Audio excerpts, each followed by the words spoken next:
आप देख रहे हैं LN न्यूज।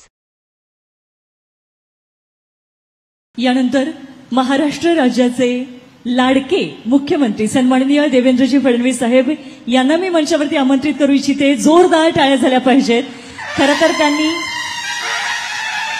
त्यांनी आम्हाला लाडक्या बहिणींचा दर्जा दिलेला आहे आणि या चुकीनुसार ते आमचे लाडके भाऊ आहेत असं म्हणायला हरकत नाही।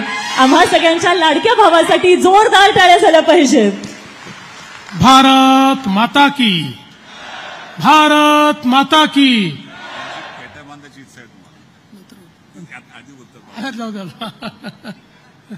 छत्रपती शिवाजी महाराज की जय। धर्मवीर छत्रपती संभाजी महाराज की जय। जय भवानी, जय शिवाजी, जय भवानी, जय शिवाजी, जय जय जय जय जय भवानी, जय जय जय जय जय शिवाजी, जय जय जय जय जय शिवाजी, जय जय जय जय जय भवानी। हिंदवी स्वराज्याचे सरसंस्थापक छत्रपती शिवरायांना मानाचा मुजरा करतो।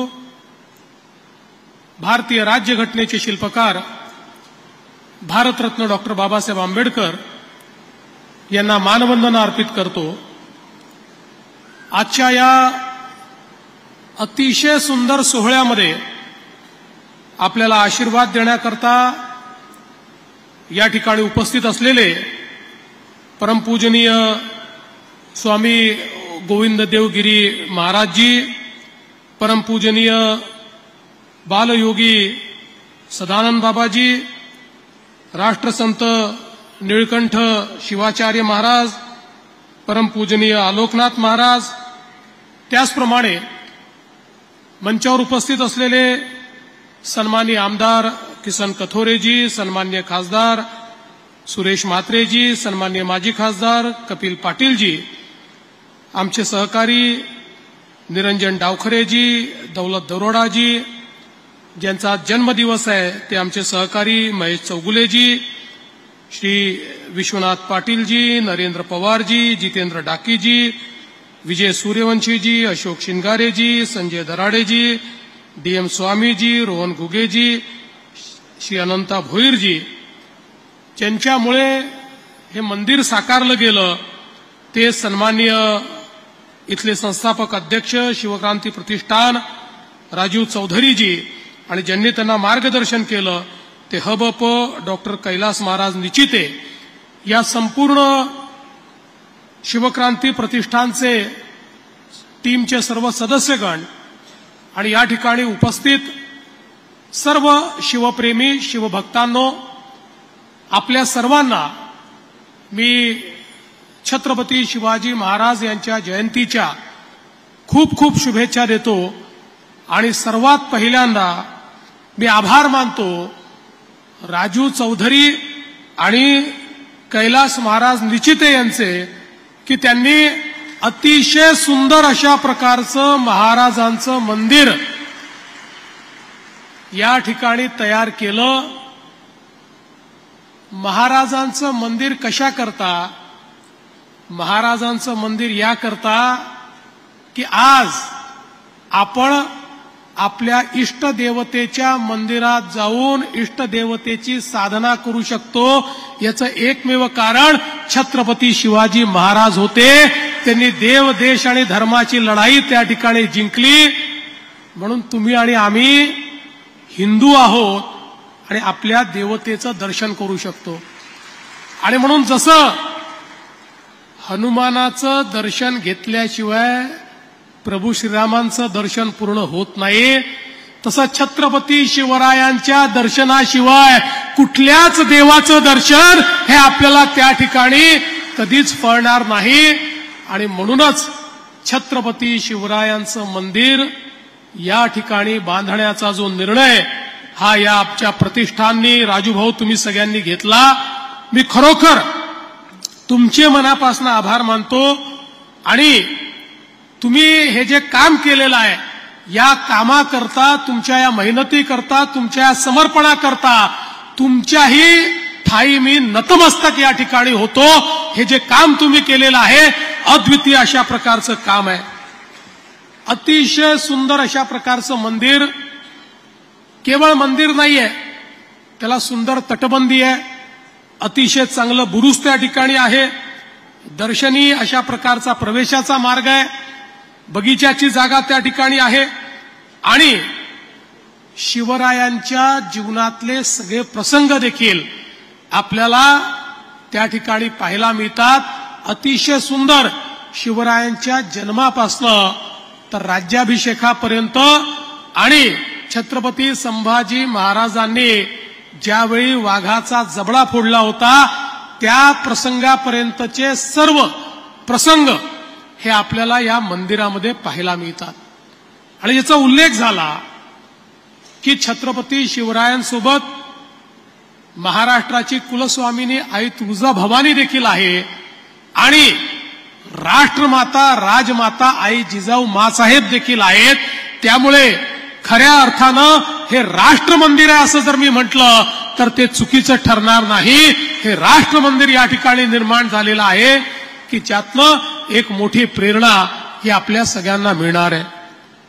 आज आपण पाहतोय खरं म्हणजे छत्रपती शिवरायांनी ज्या काळामध्ये या देशामध्ये अनेक राजे अनेक राजवाडे हे मुघलांची आणि परकीय आक्रमकांची मनसबदारी घेऊन त्यांच्या अधिपत्याखाली काम करत होते, ज्यावेळेस लढण्याची शक्ती कुठेतरी क्षीण झाली होती, ज्यावेळी गुलामगिरी हीच महिमामंडित होत होती आणि कोणाचे तरी मनसबदार म्हणून कोणाचे तरी सरदार म्हणून मिरवण्याची प्रथा या देशामध्ये तयार झाली होती, त्यावेळी आई जिजाऊंच्या आशीर्वादानं छत्रपती शिवरायांवर असे संस्कार झाले की कुठल्याही परिस्थितीमध्ये आता या मुलखाला आम्ही पारतंत्र्यात राहू देणार नाही. हे जे परकीय आक्रमक, हे मुघल, हे वेगवेगळे जे आक्रमक या ठिकाणी आलेले आहेत, हे ज्या प्रकारे आमच्या स्वकीयांवर अत्याचार करतात, अनाचार करतात, दुराचार करतात, यांना कुठेतरी धडा शिकवला पाहिजे आणि देव देश आणि धर्माकरता रयतेचं राज्य स्थापन झालं पाहिजे. अशा प्रकारच्या विचारातून आई जिजाऊंनी शिवबांना घडवलं आणि शिवबांनी चमत्कार केला. बघा, या देशामध्ये आपण प्रभू श्रीरामांना युगपुरुष म्हणतो. प्रभू श्रीराम युगपुरुष काय? आपण तर म्हणतो प्रभू श्रीराम हे ईश्वर होते. मग रावणाशी लढण्याकरता प्रभू श्रीरामांना त्या ठिकाणी सेनेची आवश्यकता काय होती? ईश्वराने तर चमत्काराने रावणाला हरवायला हवं होतं, पण ते युगपुरुष होते. याचं कारण त्यांना हे माहिती होतं की जोपर्यंत असुरी शक्ती संपवण्याकरता समाजातलं पौरुष मी जागृत करणार नाही, समाजातला जो सगळ्यात कमजोर व्यक्ती आहे त्याच्या मनामध्ये ही शक्ती मी तयार करणार आहे की रावणाची शक्ती किती मोठी असली तरी ती अधर्माची शक्ती आहे आणि अधर्माच्या शक्तीला हरवण्याची ताकद माझ्यामध्ये आहे. अशा प्रकारचं पौरुष हे समाजातल्या शेवटच्या व्यक्तीत तयार केलं पाहिजे. आणि म्हणूनच प्रभू श्रीरामांनी छोट्या छोट्या लोकांना एकत्रित केलं, त्यांच्यातलं पौरुष जागृत केलं आणि त्यांच्या भरोशावर जगातली सगळ्यात मोठी शक्ती जी अधर्मी शक्ती होती त्या शक्तीचा निपात केला. आणि म्हणूनच एका नव्या युगाची निर्मिती करणारे प्रभू श्रीराम हे आमच्याकरता युगपुरुष आहेत. तसेच छत्रपती शिवरायांनी देखील त्या ठिकाणी 18 पगड जातीच्या लोकांना एकत्रित केलं, ज्यांनी कधी लढण्याचा विचारही केला नव्हता. अशा लोकांना एकत्रित केलं. शेतकरी असतील, शेतमजूर असतील, 12 बलुतेदार असतील, अलुतेदार असतील, छोटे छोटे लोक हे सगळे एकत्रित केले आणि त्यांच्यामध्ये पौरुष त्या ठिकाणी निर्माण केलं. त्यांच्यात विजिगीषू वृत्ती तयार केली आणि त्यांच्यामध्ये या गोष्टीचं बीजारोपण केलं की आपल्याला राजाकरता लढायचं नाही, सिंहासनाकरता लढायचं नाही आहे, आपल्याला देव देश आणि धर्माकरता लढायचं आहे. आणि देव देश आणि धर्माची लढाई हे मावळे अशा प्रकारे लढले की लाखाच्या फौजा खानाच्या यायच्या आणि 5000 मावळे त्या लाखाच्या फौजांना त्या ठिकाणी परास्त करून टाकायचे.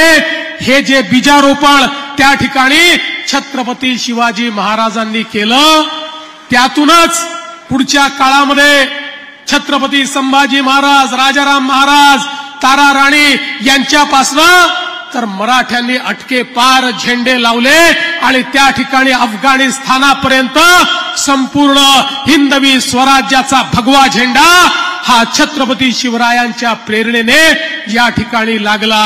महाराज हे तर खूप लवकर आपल्यातनं निघून गेले, पण महाराजांनी या भारतामध्ये, या मराठी मातीमध्ये एक असा अंगार फुलवला की त्यानंतर या ठिकाणी औरंगजेबाला गाडल्याशिवाय मराठे थांबले नाहीत. मराठ्यांनी यानंतर या संपूर्ण मोगली साम्राज्याचा निपात केला आणि दिल्लीवरही झेंडा गाडणारे जर कोणी होते तर ते मराठे होते. मर्दा आम्ही मराठे खरे, दुश्मनांना भरे का परे, देश रक्षा वया, धर्म तारा वया, कोण झुंजात मागे उरे, असे सांगणारे मराठे हे अटके पार त्या ठिकाणी पोचले. 18 पगड जातीच्या लोकांनी दाखवलेलं हे जे शौर्य होतं, हे शौर्यच छत्रपती शिवाजी महाराजांनी या देशाला आणि या महाराष्ट्राला दिलेली देण आहे. आणि म्हणून या महाराष्ट्रामध्ये एकोप्यानं राहणारा महाराष्ट्र, सोबत राहणारा महाराष्ट्र, एकसंघ महाराष्ट्र हाच खऱ्या अर्थानं शिवरायांना अपेक्षित महाराष्ट्र आहे. जाती धर्मामध्ये विभंगलेला महाराष्ट्र हा छत्रपती शिवरायांना अपेक्षित नाही. आणि म्हणून मला असं वाटतं की ज्यावेळी आपण या ठिकाणी छत्रपती शिवाजी महाराजांच्या मंदिरामध्ये जातो त्यावेळी तोच संकल्प घेतला पाहिजे की देव, देश आणि धर्माकरता जी लढाई छत्रपती लढले, ज्या प्रकारे त्यांनी आज आम्हाला हिंदू म्हणून जगण्याकरता या ठिकाणी ठामपणे जगण्याची संधी दिली. आणि छत्रपती शिवराय असतील किंवा ज्यांचा उल्लेख या ठिकाणी केला पाहिजे त्या लोकमाता पुण्यश्लोक अहिल्यादेवी होळकर असतील, ज्यांनी संपूर्ण हिंदुस्थानामध्ये मोगली साम्राज्याने आमची जी मंदिरं त्या ठिकाणी तोडली होती त्या सगळ्या मंदिरांचा पुनर्निर्माण केला. आज त्या अहिल्यादेवींचेही 320 जन्मशताब्दी आपण या ठिकाणी साजरी करतो आहोत. ही सगळी हे केवळ आमचे राजे नाहीत, ही आमची दैवत आहेत. यांच्या विचारानेच आपण महाराष्ट्र घडवू शकतो, यांच्याच विचाराने आपण देश घडवू शकतो. आणि म्हणूनच आज आपल्याला कल्पना आहे की या ठिकाणी आपला प्रयत्न आहे छत्रपती शिवरायांचे जे 12 किल्ले आहेत त्यांना जागतिक वारसा स्थळ म्हणून युनेस्को कडनं मान्यता मिळवून घेण्याचा प्रयत्न आपण करतो आहोत. माननीय नरेंद्र मोदी साहेबांनी युनेस्कोमध्ये त्याचं नॉमिनेशन केलंय, त्याची प्रोसेस चाललेली आहे. आणि त्यानंतर आमचे हे 12ही किल्ले जागतिक वारसा स्थळांच्या यादीमध्ये त्या ठिकाणी जातील. आपल्याला कल्पना आहे संगमेश्वरला ज्या ठिकाणी सरदेसाईंच्या वाड्यामध्ये छत्रपती संभाजी राजांना त्या ठिकाणी कप्तानं अटक करण्यात आली. देश धर्म पर मिटने वाला शेर शिवा का छावा था, महापराक्रमी परम प्रतापी एक ही शंभू राजा था.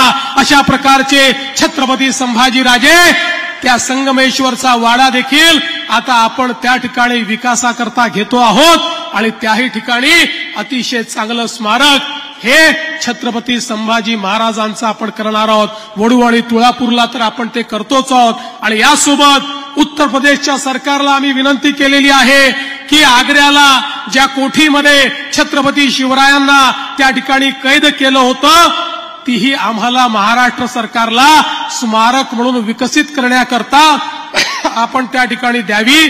आणि त्याकरताही बजेटमध्ये आपण तरतूद केली आहे. आणि एवढंच नाही तर पानिपतला ज्या ठिकाणी मराठ्यांनी प्रचंड शौर्य दाखवलं होतं आणि पानिपतच्या लढाईनंतर 10 वर्षामध्ये माजी शिंदेंनी पुन्हा एकदा दिल्लीच्या तख्तावर आपला भगवा झेंडा लावला होता, त्या खऱ्या अर्थानं पानिपतलाही आपलं स्मारक व्हावं अशा प्रकारचा प्रयत्न आपण सुरू केला. आणि त्यालाही आता आपण जवळपास मान्यता दिलेली आहे आणि तिथेही आपण एक प्रकारचं स्मारक तयार करतोय. ही सगळी आपल्या वारशाची स्थळं आहेत, ही आपल्या प्रेरणेची स्थळं आहेत. ही स्थळं आहेत म्हणून आपल्यामध्ये स्वाभिमान आहे, म्हणून आपल्यामध्ये अभिमान आहे. आणि म्हणून आज हे जे मंदिर या ठिकाणी तुम्ही तयार केलेलं आहे निश्चितपणे या मंदिराच्या परिसराला या ठिकाणी तीर्थस्थळाचा दर्जा हा तात्काळ देण्यात येईल आणि या ठिकाणच्या विकासाकरता ज्या ज्या गोष्टी आवश्यक आहेत त्या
शिवराय। आप देख रहे हैं औरंगाबाद LN न्यूज। लाइक करें, सब्सक्राइब करें और शेयर करें।